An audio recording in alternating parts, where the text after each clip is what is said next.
Ulcer അഥവാ വായ്പുണ്ണ് ഇന്നത് കുട്ടികളിലും മുതിർന്നവരിലും കുറച്ചുകൂടി ഏജ്ഡ് ആയിട്ടുള്ള ആളുകളിലൊക്കെ സർവ്വസാധാരണമായിട്ട് കണ്ടുവരുന്നതാണ്. മെയിൻലി ബാക്ടീരിയൽ കോസാണ്, അതായത് ഹെലിക്കോബാക്ടർ പൈലോറി എന്ന് പറഞ്ഞിട്ടുള്ള ഓർഗാനിസമാണ്. അപ്പോൾ അങ്ങനെ ഗ്യാസ്ട്രൈറ്റിസ് പ്രശ്നങ്ങളുള്ള ആളുകളാണെങ്കിലും അതിൻ്റെ ഒരു ഫസ്റ്റ് അല്ലെങ്കിൽ ഇനീഷ്യൽ സൈനായിട്ട് അവർക്ക് മൗത്തിൽ അൾസർ രൂപപ്പെടാനുള്ള ഒരു ചാൻസസ് ഉണ്ട്. ഒരു കണ്ടിന്യൂസ് ആയിട്ട് ഒരു 1 to 2 days നമ്മൾ ഈ ഒരു പാറ്റേൺ ഫോളോ ചെയ്ത് കഴിഞ്ഞാൽ നമുക്കൊരു ഈ ഒരു വേദന അല്ലെങ്കിൽ ഒരു അൾസറിൻ്റെ ആ ഒരു വേദന നമുക്ക് ശമിപ്പിക്കാൻ പറ്റും. അതേപോലെ തന്നെ റെക്കറൻ്റ് ആയിട്ട് ഒരു വീക്കിലി ഒരു 2 to 3 times പിന്നെയും റെക്കറൻ്റ് ആയിട്ട് ഇങ്ങനെ അൾസർ വന്നുകൊണ്ടിരിക്കുകയാണെങ്കിൽ നമ്മൾ തീർച്ചയായിട്ടും ഒരു ഡോക്ടറുടെ നിർദ്ദേശപ്രകാരം ആ ഒരു മെഡിസിൻസ് സ്റ്റാർട്ട് ചെയ്യേണ്ടതാണ്. ഹായ്, ഞാൻ ഡോക്ടർ ജൂഹി, QNB ഹെൽത്ത് കെയറിലെ ഹോമിയോപ്പത്തിക് ഫിസിഷ്യനാണ്. മൗത്ത് അൾസർ അഥവാ വായ്പുണ്ണ് ഇന്നത് കുട്ടികളിലും മുതിർന്നവരിലും കുറച്ചുകൂടി ഏജ്ഡ് ആയിട്ടുള്ള ആളുകളിലൊക്കെ സർവ്വസാധാരണമായിട്ട് കണ്ടുവരുന്നതാണ്. ഒരുപാട് കാരണങ്ങളുണ്ട് ഈ മൗത്ത് അൾസർ വരാൻ. ചിലപ്പോൾ അത് റെക്കറൻ്റ് ആയിട്ട് വന്നുകൊണ്ടിരിക്കാം, ചിലപ്പോൾ അത് വീക്ക്ലി ആവാം, മന്ത്ലി ആവാം, അങ്ങനെ പല ടൈമിലായിട്ടൊക്കെ ഈ ഒരു അൾസർ വരാനുള്ള ചാൻസസ് ഉണ്ട്. അപ്പോൾ അതിന് ഒരുപാട് കാരണങ്ങളുണ്ട്. എന്തൊക്കെയാണ് കാരണങ്ങളെന്ന് നമുക്കിവിടെ ഡിസ്കസ് ചെയ്യാം. മെയിനായിട്ട് അവർ ശരീരത്തിൽ എന്തെങ്കിലും പോഷകാഹാരക്കുറവാണ്, മെയിൻലി വിറ്റാമിൻ B12 ഡെഫിഷ്യൻസി ആയിട്ട് നമുക്ക് പറയാം. പിന്നെ പറയുന്നതാണ് നമ്മൾ ബ്രഷ് ചെയ്യുമ്പം നമ്മൾ ആ ഒരു ടൂത്ത് ബ്രഷ് തട്ടിപ്പോയാലോ ചിലപ്പോൾ ആക്സിഡൻ്റലി തട്ടിപ്പോയതായിരിക്കാം, അങ്ങനെയും നമ്മൾ ആ ഒരു മൗത്തിലൊക്കെ ആ ഒരു അൾസർ ഫോർമേഷൻ വരാനുള്ളൊരു ചാൻസസ് ഉണ്ട്. പിന്നെ പറയുന്നതാണ് സ്ത്രീകളിൽ നോക്കുമ്പം, അതായത് ഒരു 18+ അല്ലെങ്കിൽ 25 ഒക്കെ ഏജ് കഴിഞ്ഞിട്ടുള്ള സ്ത്രീകളൊക്കെ ആണെങ്കിൽ തന്നെ അവർക്ക് ഹോർമോണൽ വേരിയേഷൻസ് ഉണ്ടാവുക. അതായത് ചിലപ്പോൾ പീരീഡ്സിൻ്റെ മുൻപായിട്ട്, അതായത് ഓവുലേറ്ററി പീരീഡിലായിരിക്കാം, അല്ലെങ്കിൽ പീരീഡ്സിൻ്റെ ഒരു 1 week ബിഫോർ ഒക്കെ ആയിട്ട് ഇത്തരം അൾസർ വരാനുള്ളൊരു കാരണമുണ്ട്. അതിൻ്റെ ഒരു മെയിൻ റീസൺ എന്ന് പറയുമ്പോൾ അവർക്ക് ഹോർമോണൽ ഇംബാലൻസ് ആണ്, അതായത് ഈസ്ട്രജൻ പ്രൊജസ്ട്രോണിൽ ഉണ്ടാകുന്ന ഒരു ഹോർമോണൽ ഇംബാലൻസ് കാരണമാണ് ഈ ഒരു അൾസർ വരുന്നത്. പിന്നെ പുരുഷന്മാരിൽ നോക്കുകയാണെങ്കിൽ അവർക്ക് അൾസർ വരാനുള്ള ഒരു കാരണം എന്ന് പറഞ്ഞു കഴിഞ്ഞാൽ അവർ കൂടുതലായിട്ട് സ്മോക്ക് ചെയ്യുന്നു. ക്രോണിക് സ്മോക്കേഴ്സിൻ്റെ കേസസിലൊക്കെ ഈ ഒരു അൾസർ ലീഡ് ചെയ്യാനുള്ള ഒരു ചാൻസസ് ഉണ്ട്. അതേപോലെ തന്നെ അവരെന്തെങ്കിലും നിക്കോട്ടിൻ അടങ്ങിയിട്ടുള്ള ഈ ഹാൻഡ്സ്, ഗഞ്ച, ചരസ് പോലത്തെ എന്തെങ്കിലും ഒരു കെമിക്കൽസ് വായിൽ ഇങ്ങനെ ഇൻസേർട്ട് ചെയ്യുന്ന രീതിയിലൊക്കെ ചെയ്തു വെച്ച് കഴിഞ്ഞാലും അവർക്ക് അൾസർ വരാനുള്ള ഒരു ചാൻസസ് ഉണ്ട്. പിന്നെ ഒരു കാരണം എന്ന് പറഞ്ഞു കഴിഞ്ഞാൽ നമ്മളെ ദഹന വ്യവസ്ഥയിൽ എന്തെങ്കിലും വ്യതിയാനം വരുമ്പോൾ, അതായത് ഗട്ട് റിലേറ്റ് ചെയ്ത് ഡൈജസ്റ്റീവ് റിലേറ്റ് ചെയ്തിട്ടുള്ള എന്തെങ്കിലും ഒരു അസുഖം ഉണ്ടെങ്കിൽ, മെയിൻലി ഗട്ട് റിലേറ്റ് ചെയ്തിട്ടുള്ള ഒരു അസുഖം വരാനുള്ള ഒരു കാരണം എന്ന് പറഞ്ഞു കഴിഞ്ഞാൽ എന്തെങ്കിലും ഒരു ഓർഗാനിസം ആയിരിക്കും. മെയിൻലി ഉണ്ടാവുന്നതാണ് ഹെലിക്കോബാക്ടർ പൈലോറി എന്ന് പറഞ്ഞിട്ടുള്ള ഓർഗാനിസം. ഇത് നമ്മുടെ ശരീരത്തിൽ ആ ഒരു മ്യൂക്കസ് മെംബ്രെയിൻ, അതായത് സ്റ്റൊമക്കിൻ്റെ ആ ഒരു മ്യൂക്കസ് ലൈനിങ്ങിൽ ഉണ്ടാവുന്ന ആ ഒരു മ്യൂക്കസ് മെംബ്രെയിനെ ഡാമേജ് ആക്കുന്നു. അപ്പോൾ അമിതമായിട്ട് HCl സെക്രീഷൻസ് ഉണ്ടാവുന്നു. അപ്പോൾ നമുക്ക് അസിഡിറ്റി പ്രശ്നങ്ങളിലേക്ക് ലീഡ് ചെയ്യും. നെഞ്ചരിച്ചിൽ, വയറുവേദനയായിട്ട് അനുഭവപ്പെടാം, ടോയ്ലറ്റിൽ പോകുമ്പോൾ ബുദ്ധിമുട്ടുണ്ടാവാം, അസിഡിറ്റി ഉണ്ടാവാം, ഏമ്പക്കം വരാം, കീഴ്വായുവിൻ്റെ പ്രശ്നങ്ങൾ ഉണ്ടാവാം. അതൊക്കെയാണ് ഈ അസിഡിറ്റി അല്ലെങ്കിൽ ഗ്യാസ്ട്രൈറ്റിസിൻ്റെ ലക്ഷണങ്ങളായിട്ട് പറയുന്നത്. അതിൻ്റെ ഒരു കാരണം എന്ന് പറഞ്ഞു കഴിഞ്ഞാൽ മെയിൻലി ബാക്ടീരിയൽ കോസാണ്, അതായത് ഹെലിക്കോബാക്ടർ പൈലോറി എന്ന് പറഞ്ഞിട്ടുള്ള ഓർഗാനിസമാണ്. അപ്പോൾ അങ്ങനെ ഗ്യാസ്ട്രൈറ്റിസ് പ്രശ്നങ്ങളുള്ള ആളുകളാണെങ്കിലും അതിൻ്റെ ഒരു ഫസ്റ്റ് അല്ലെങ്കിൽ ഇനീഷ്യൽ സൈനായിട്ട് അവർക്ക് മൗത്തിൽ അൾസർ രൂപപ്പെടാനുള്ള ഒരു ചാൻസസ് ഉണ്ട്. മറ്റൊരു കാരണം എന്ന് പറഞ്ഞു കഴിഞ്ഞാൽ നമ്മൾ യൂസ് ചെയ്യുന്ന ടൂത്ത് പേസ്റ്റിനകത്ത് സോഡിയം ലോറൽ സൾഫേറ്റ് എന്ന് പറഞ്ഞുള്ള കണ്ടന്റ് ഉണ്ടെങ്കിൽ, അത്തരം അടങ്ങിയിട്ടുള്ള ടൂത്ത് പേസ്റ്റ് ആണെങ്കിൽ അല്ലെങ്കിൽ ആ കണ്ടന്റ് അടങ്ങിയിട്ടുള്ള ടൂത്ത് പേസ്റ്റ് ആണെങ്കിൽ അത് നമ്മൾ ആ ഒരു വായൻ്റെ അകത്തുള്ള ഒരു മ്യൂക്കസ് ലൈനിങ്ങിൽ ഡാമേജ് ആക്കും. ഈ ഒരു വായ്പുണ്ണിൻ്റെ മെയിൻ ഒരു മെക്കാനിസം എന്ന് പറയുന്നത്, നമ്മളിപ്പം എന്തെങ്കിലും ഒരു കോസ് കാരണം നമ്മളെ വായിൽ മുറിഞ്ഞിട്ടുണ്ടാവും. അത് ആ ഒരു ഏരിയയിൽ ഇൻഫ്ലമേഷൻ ഉണ്ടാക്കാൻ്റെ മെയിൻ ഒരു റീസൺ എന്ന് പറഞ്ഞു കഴിഞ്ഞാൽ അവിടെ നമ്മുടെ പ്രതിരോധ കോശങ്ങൾ വന്ന് അറ്റാക്ക് ചെയ്യും. അപ്പോൾ അതുമൂലമാണ് നമുക്ക് അവിടെ ഒരു ഇൻഫ്ലമേഷനും ആ ഒരു അൾസറിലേക്കൊക്കെ ലീഡ് ചെയ്യുന്നത്. മറ്റൊരു കാരണം എന്ന് പറഞ്ഞു കഴിഞ്ഞാൽ അൺകൺട്രോൾഡ് ആയിട്ടുള്ള നമ്മളെ പ്രമേഹം, അതായത് ഇന്ന് പ്രമേഹം എന്ന് പറഞ്ഞാൽ ഒരു ജീവിതശൈലി രോഗങ്ങളിൽ വന്നിട്ടുള്ള ഏറ്റവും വില്ലനായിട്ടുള്ള ഒന്നാണ്. അപ്പോൾ അത് നമ്മൾ പ്രോപ്പറായിട്ട് കൺട്രോൾ ചെയ്തിട്ടില്ലെങ്കിൽ ചിലപ്പം ചില ആളുകൾ പേഷ്യൻസിലൊക്കെ ഈ HbA1c 6.5 അല്ലെങ്കിൽ ചിലർക്ക് 8 ഒക്കെ കാണാനുള്ള ഒരു ചാൻസസ് ഉണ്ട്. അപ്പോൾ അൺകൺട്രോൾഡ് ആയിട്ടുള്ള ഡയബറ്റിസ് ഇതിലേക്ക് ലീഡ് ചെയ്യാനുള്ള ഒരു ചാൻസസ് ഉണ്ട്. അതേപോലെ തന്നെയാണ് ചില പേഷ്യൻസ് ചില മെഡിസിൻസ് ഒക്കെ ഇങ്ങനെ കണ്ടിന്യൂസ് ആയിട്ട് എടുക്കുന്നു, മന്ത്ലി വീക്ക്ലി ഒക്കെ ആയിട്ട് ഹൈ ഡോസ് മെഡിസിൻസ് ഒക്കെ എടുക്കുന്നുണ്ടെങ്കിൽ അതിൻ്റെ ഒരു സൈഡ് എഫക്റ്റ് ആയിട്ടും ഈ ഒരു അൾസർ വരാനുള്ള ഒരു ചാൻസസ് ഉണ്ട്. നമ്മൾ ശ്രദ്ധിച്ചിട്ടുണ്ട്, നമുക്ക് പനിയൊക്കെ റെക്കറൻ്റായിട്ടൊക്കെ ഇൻഫെക്ഷൻസ് അല്ലെങ്കിൽ പനിയൊക്കെ വന്നിട്ടുള്ള ആളുകളൊക്കെ ആണെങ്കിൽ അവർ ആൻറ്റിബയോട്ടിക്സ് അല്ലെങ്കിൽ പാരസെറ്റമോൾ പോലത്തെ ടാബ്ലറ്റ്സ് സെൽഫ് മെഡിക്കേഷൻസിൽ എടുക്കും. അങ്ങനെ എടുത്തു കഴിഞ്ഞ് കഴിഞ്ഞാൽ അവർ ആ ഒരു ഫീവർ അല്ലെങ്കിൽ ആ ഒരു പനിയൊക്കെ ആ ഒരു ടെമ്പററി ആയിട്ട് അത് റിലീഫ് ചെയ്ത് പോകും. പക്ഷേ അതിൻ്റെ ഒരു സൈഡ് എഫക്റ്റ് ആയിട്ട് അവർക്ക് മൗത്ത് അൾസർ വരാനുള്ള ഒരു ചാൻസസ് ഉണ്ട്. അതേപോലെ തന്നെയാണ് നമ്മൾ ടൂത്തിൽ, അതായത് ബ്രേസസ് യൂസ് ചെയ്യുന്നത്, അതുമൂലം നമ്മൾ ആ ഒരു മ്യൂക്കസ് ലൈനിങ് മുറിഞ്ഞു പോകാനുള്ള ഒരു ചാൻസസ് ഉണ്ട്. അതായത് ആക്സിഡൻ്റലി ആവാം, പക്ഷെ നമ്മൾ ശ്രദ്ധിക്കാതെ ഇരിക്കുമ്പോൾ അത് പിന്നെയും അത് അൾസറായിട്ടും അല്ലെങ്കിൽ വ്രണായിട്ടൊക്കെ വരാനുള്ള ഒരു കാരണമുണ്ട്. അതേപോലെ തന്നെയാണ് നമ്മൾ ഫുഡ് സ്റ്റൈലിൽ ഉണ്ടാവുന്ന ചേഞ്ചസ്. ഫുഡ് സ്റ്റൈൽ എന്ന് പറയുമ്പോൾ ഇന്നത്തെ ഒരു ജനറേഷൻ കംപ്ലീറ്റ്ലി ഈ ഫാസ്റ്റ് ഫുഡിനൊക്കെ ഡിപ്പെൻഡ് ചെയ്തിട്ടാണ് നിൽക്കുന്നത്.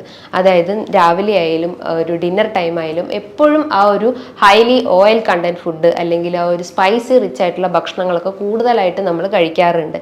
ഈ സോഫ്റ്റ് ഡ്രിങ്ക്സ് പോലത്തെ കോളകൾ, പെപ്സി, 7up ഒക്കെ എംപ്റ്റി സ്റ്റൊമക്കിലൊക്കെ നമ്മൾ എടുത്ത് കുടിക്കാറുണ്ട്. അതുമൂലവും നമുക്ക് മൗത്തിൽ അൾസർ വരാനുള്ള ഒരു ചാൻസസ് ഉണ്ട്. അതേപോലെ തന്നെയാണ് നമ്മൾ ഒരു സ്ലീപ്പ് സൈക്കിൾ മെയിൻറ്റെയിൻ ചെയ്തിട്ടില്ലെങ്കിൽ, ഒരു 6 to 7 hours നമ്മളൊരു സ്ലീപ്പ് മെയിൻറ്റെയിൻ ചെയ്തിട്ടില്ലെങ്കിലും അതുമൂലവും നമുക്ക് അൾസർ വരാനുള്ള ചാൻസസ് ഉണ്ട്.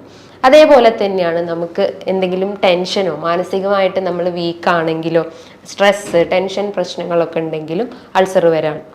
ഇത്തരം കാരണങ്ങളാണ് നമ്മളെ ശരീരത്തിൽ അല്ലെങ്കിൽ നമ്മളെ വായ്ക്കകത്ത് ഈ ഒരു അൾസർ വരാനുള്ള ഒരു കാരണങ്ങൾ. ഇനി ഇതിനെ നമുക്ക് എങ്ങനെ മാനേജ് ചെയ്യാം? ചെറിയ രീതിയിലുള്ള ഹോം റെമഡീസ് ആണ് ഞാൻ മെയിനായിട്ട് ഇവിടെ പറയുന്നത്. ഹോം റെമഡീസ് എന്ന് പറയുമ്പോൾ നമ്മൾ പറഞ്ഞു ഇതിൻ്റെ ഒരു കാരണം എന്ന് പറഞ്ഞു കഴിഞ്ഞാൽ വിറ്റമിൻ ഡെഫിഷ്യൻസിയാണ്, വിറ്റമിൻ B12 ഡെഫിഷ്യൻസി ആണെന്ന് പറഞ്ഞു. അപ്പോൾ നമ്മൾ എന്ത് ചെയ്യണം? വിറ്റമിൻ അടങ്ങിയിട്ടുള്ള നല്ല രീതിയിലുള്ള പോഷകാഹാരങ്ങൾ കഴിക്കാൻ ശ്രമിക്കുക. അതായത് നട്ട്സ്, ബീൻസ്, അതേപോലെ അവകാഡോ, ഫ്രൂട്ട്സ്, ഇതൊക്കെ നമ്മൾ ഭക്ഷണത്തിൽ ഉൾപ്പെടുത്താൻ ശ്രമിക്കുക. നമുക്ക് ഫ്രൂട്ട്സ് ആയാലും അത് വെറും വൈകിട്ട് അല്ലെങ്കിൽ ഭക്ഷണത്തിൻ്റെ ഒരു ഹാഫ് ആൻ അവർ അല്ലെങ്കിൽ 1 hour ബിഫോർ ആയിട്ട് കഴിക്കുന്നത് നല്ലതാണ്.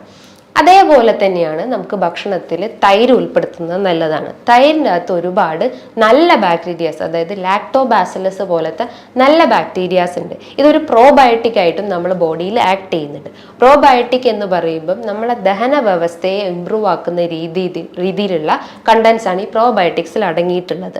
അതായത് നമുക്ക് ദഹനത്തിന് എന്തെങ്കിലും നെഞ്ചരിച്ചിലോ ഗ്യാസ്ട്രൈറ്റിസ് പ്രശ്നങ്ങളോ വയറുവേദനയായിട്ടോ മലം പോകാൻ ബുദ്ധിമുട്ടുള്ള ആളുകളൊക്കെ ആണെങ്കിൽ അവിടെ നല്ല ബാക്ടീരിയാസിനെ സപ്ലൈ ചെയ്യുന്നതാണ് ഈ പ്രോബയോട്ടിക്സ് ചെയ്യുന്നത്. അപ്പം നമുക്കൊരു കപ്പ് തൈര് നമുക്കത് ഭക്ഷണത്തിന് ശേഷമായിട്ട് കഴിക്കുന്നത് നല്ലതാണ്. അതുകൂടാതെ തന്നെ ഒരു കപ്പ് തൈര് നമ്മൾ ജസ്റ്റ് വായിലൊന്ന് ഒരു 1 to 2 minutes അല്ലെങ്കിൽ ഒരു 15 seconds അല്ലെങ്കിൽ 30 seconds ജസ്റ്റ് ഒന്ന് ഹോൾഡ് ചെയ്തിട്ട് ജസ്റ്റ് ഒന്ന് തുപ്പിക്കളയുന്നതും നല്ലതാണ്. അതേപോലെ തന്നെയാണ് നമുക്ക് വെർജിൻ കോക്കനട്ട് ഓയിൽ യൂസ് ചെയ്യുന്നത് നല്ലതാണ്. ഇത് ആ ഒരു മുറിവിനെ ഉണക്കാൻ സഹായിക്കുന്നതാണ് വെർജിൻ കോക്കനട്ട് ഓയിൽ ചെയ്യുന്നത്. അതേപോലെ തന്നെയാണ് നമുക്ക് കുട്ടികൾക്കായാലും കുറച്ച് ബുദ്ധിമുട്ടാണ്, പക്ഷെ എന്നാലും പറയാണ്, ഈ സാൾട്ട് വാട്ടർ, അതായത് ഒരു ഗ്ലാസ് തിളപ്പിച്ചാറിയ വെള്ളം എടുക്കുക, അതിൻ്റെ അകത്തേക്ക് 1.5 ടീസ്പൂൺ അല്ലെങ്കിൽ 1/2 ടീസ്പൂൺ സാൾട്ട് ആഡ് ചെയ്തിട്ട് ജസ്റ്റ് ഒന്ന് നമ്മളെ വായിൽ ഹോൾഡ് ചെയ്ത് വെക്കുക.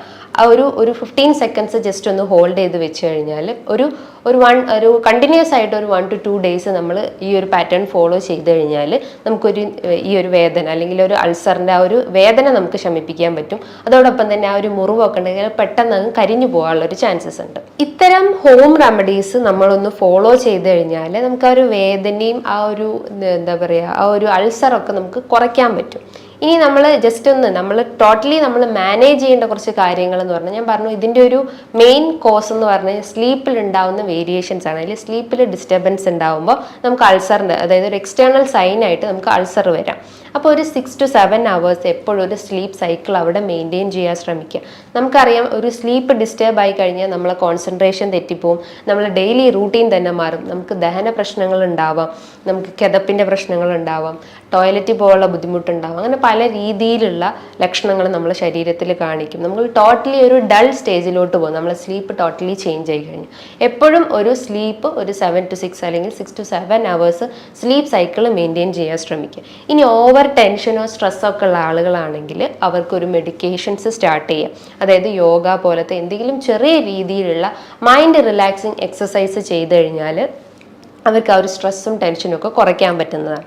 അതേപോലെ തന്നെയാണ് അവർക്ക് നല്ല രീതിയിൽ ബോഡി ഹൈഡ്രേറ്റ് ചെയ്യാൻ ശ്രമിക്കുക. ഇനിയിപ്പോൾ ദഹനത്തിൻ്റെ എന്തെങ്കിലും പ്രശ്നങ്ങളൊക്കെ ഉണ്ടെങ്കിൽ, മലബന്ധം പോലത്തെ പ്രശ്നങ്ങൾ, അതായത് വയറിൽ എരിച്ചിലോ പുകച്ചിലോ അൾസർ പ്രശ്നങ്ങൾ, ഗ്യാസ്ട്രൈറ്റിസ് പ്രശ്നങ്ങളൊക്കെ ഉള്ള ആളുകളാണെങ്കിൽ അവർ വെറും വയറ്റിൽ ഒരു എംപ്റ്റി സ്റ്റൊമക്കിൽ, അല്ലെങ്കിൽ വെറും വയറ്റിൽ അല്ലെങ്കിൽ ഒരു എംപ്റ്റി സ്റ്റൊമക്കിൽ വെള്ളം കുടിക്കുന്നത് ഏറ്റവും നല്ല കാര്യമാണ്. അതിൻ്റെ അത് ജസ്റ്റ് ഒന്ന് ആഡ് ചെയ്യേണ്ട, തിളപ്പിച്ചാറി വെള്ളം തന്നെ കുടിക്കാൻ ശ്രമിക്കുക.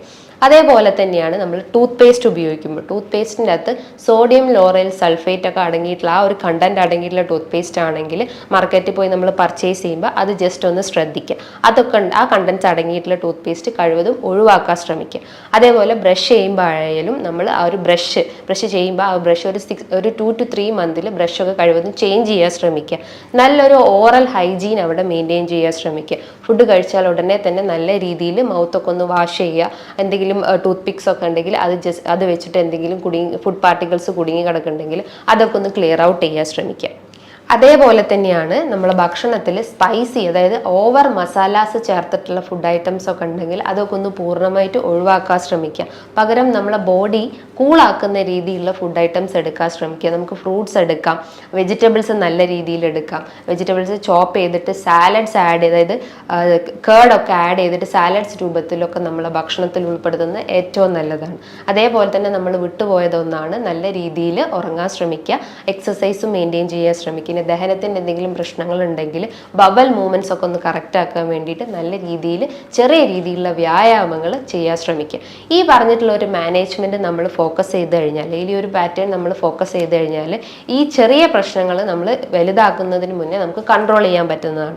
ഇനിയിപ്പോൾ അൾസർ, നമ്മൾ ചിലർ ചോദിക്കും അൾസർ എപ്പോഴാണ് അതൊരു ക്യാൻസറിലേക്ക് ലീഡ് ചെയ്യുക? ഇനി അൾസർ ഇങ്ങനെ കണ്ടിന്യൂസ് ആയിട്ട് നിന്ന് കഴിഞ്ഞാൽ വേറെ എന്തെങ്കിലും ബുദ്ധിമുട്ടുണ്ടാവുമോ? ഇനി ദഹനത്തിൻ്റെ പ്രശ്നം മൂലമാണോ ഈ ഒരു അൾസർ ഉണ്ടാവുന്നത്? അങ്ങനെ പല സംശയങ്ങളുണ്ട്.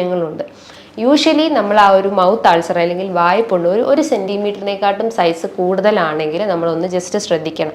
അതേപോലെ തന്നെ റെക്കറൻ്റ് ആയിട്ട് ഒരു വീക്കിലി ഒരു 2 to 3 ടൈംസ് പിന്നെയും റെക്കറൻ്റ് ആയിട്ട് ഇങ്ങനെ അൾസർ വന്നുകൊണ്ടിരിക്കുകയാണെങ്കിൽ നമ്മൾ തീർച്ചയായിട്ടും ഒരു ഡോക്ടറുടെ നിർദ്ദേശപ്രകാരം ആ ഒരു മെഡിസിൻസ് സ്റ്റാർട്ട് ചെയ്യേണ്ടതാണ്. ഇനിയിപ്പോൾ ഓവർ മെഡിസിൻസ് ഒക്കെ എടുക്കുന്ന ആളുകളാണെങ്കിൽ അതൊക്കെ ഒന്ന് പൂർണ്ണമായിട്ടും ഒഴിവാക്കാൻ ശ്രമിക്കുക.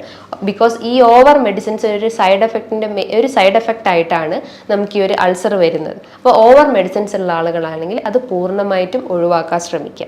ഈ പറഞ്ഞിട്ടുള്ള ഒരു നല്ല രീതിയിലുള്ള ഒരു ഹെൽത്തി ലൈഫ് സ്റ്റൈൽ മെയിൻറ്റെയിൻ ചെയ്ത് കഴിഞ്ഞാൽ ഈ ഒരു അൾസർ പ്രശ്നങ്ങൾക്ക് നമുക്ക് പൂർണ്ണമായിട്ടും മാറ്റിയെടുക്കാവുന്നതാണ്.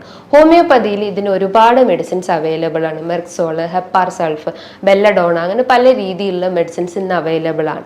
സോ നല്ല രീതിയിലുള്ള മെഡിസിൻസ് സ്റ്റാർട്ട് ചെയ്തിട്ട് നമുക്ക് ഈ ഒരു അസുഖത്തെ നമുക്ക് പൂർണ്ണമായിട്ടും സ്റ്റോപ്പ് ചെയ്യാവുന്നതാണ്. ഇനി ഇതുമായി ബന്ധപ്പെട്ട് നിങ്ങൾക്ക് എന്തെങ്കിലും സംശയങ്ങൾ ഉണ്ടെങ്കിൽ നിങ്ങൾക്ക് താഴെ കാണുന്ന നമ്പറിൽ കോൺടാക്ട് ചെയ്യാവുന്നതാണ്. നല്ലൊരു ഹെൽത്ത് ടോപ്പിക്കുമായി വീണ്ടും കാണാം. Thank you.